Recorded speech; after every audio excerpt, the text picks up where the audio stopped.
What's up, guys? If you don't know what a jumbo loan is, well, it's exactly what it sounds like. It's a loan that is giving out a large amount of money. It's also known as a jumbo mortgage. Now, before we begin, I want you to do one thing for me, and that is count how many times I say jumbo in this video and comment that down below. And if you get it right on how many times I say jumbo in this video, I will shout you out in one of my videos next week. And you need to be subscribed and have the bell notifications turned on so you get notified whenever I upload that video. See what I did there? If you have your eyes set on a home that is worth more than $500,000 and you don't have that money sitting in the bank, now if you do, hit me up, we can be friends.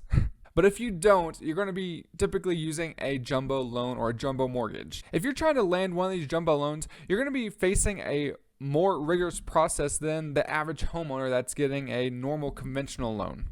And there's two reasons for this. One is very obvious. It's because it's more money. And two is because Fannie Mae and Freddie Mac do not back jumbo loans. So basically, if a lender is lending out this much money in the form of a jumbo loan, Fannie Mae and Freddie Mac aren't going to back that loan. Just like every other loan type, it's become harder and harder to get loans after 2008, and jumbo loans are no exception. And honestly, for good reasons. 2008 was crazy. They were giving out loans to people that couldn't afford the monthly payments. I honestly don't know what the banks were thinking, but this is all in hindsight because we're 12 years past this. To get approved, you're going to have a stellar credit report, meaning you're going to have over a 700 credit score, and you're going to have a very low DTI. That means debt to income ratio. Basically just take, what your debts are, what your income is, and divide it. And now that needs to be closer to 43% to be able to be approved for a jumbo loan. If you're already getting value out of this video, hit that like button, turn it blue so the YouTube gods know that this video has value in it.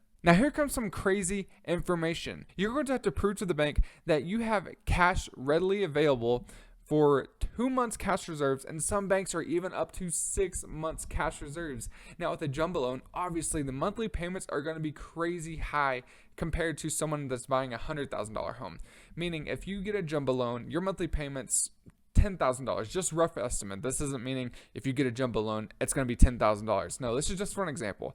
Let's just say for a jumbo loan that you're applying for, it's going to cost you $10,000 a month to buy this property. Now, you're going to have 2 to 6 months cash reserves, meaning you're going to have $20,000 to $60,000 of cash reserves, and that is after you put down a down payment of 3.5% to 5% down, after you put down the down payment. And we'll get into how much the down payments are in just a little bit. And again, if you have that money in cash reserves, hit me up. We can be friends. All borrowers are going to have to provide the bank with 30 days pay stubs if you have a W-2 job. 30 days of pay stubs and the last 2 years tax returns. And if you have assets like another house, or if you have other properties, if you have stocks, that means you can also use that money as your income and how much money you have set aside. Now, back in the day, a jumbo loan, you were required to put down 30%. So just think about it. If you bought a property for $1 million using a jumbo loan, you'd have to put down 30% of that. That's $300K. No thanks. Nowadays, restrictions have loosened up a little bit, meaning you can put down anywhere between 10 to 15 to 20% down on a property if you feel like it. Now, obviously, there's huge debates on whether you should put down 10% or 25% down.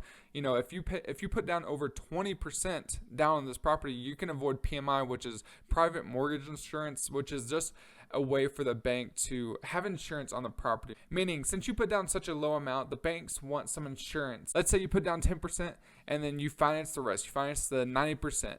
Whenever you get to the 20% threshold, your PMI will disappear, meaning your monthly payments will go down. Most places in California and New York City, they're going to be utilizing jumbo loans quite a bit more than us poor folks. Just kidding. Being poor is a mental state.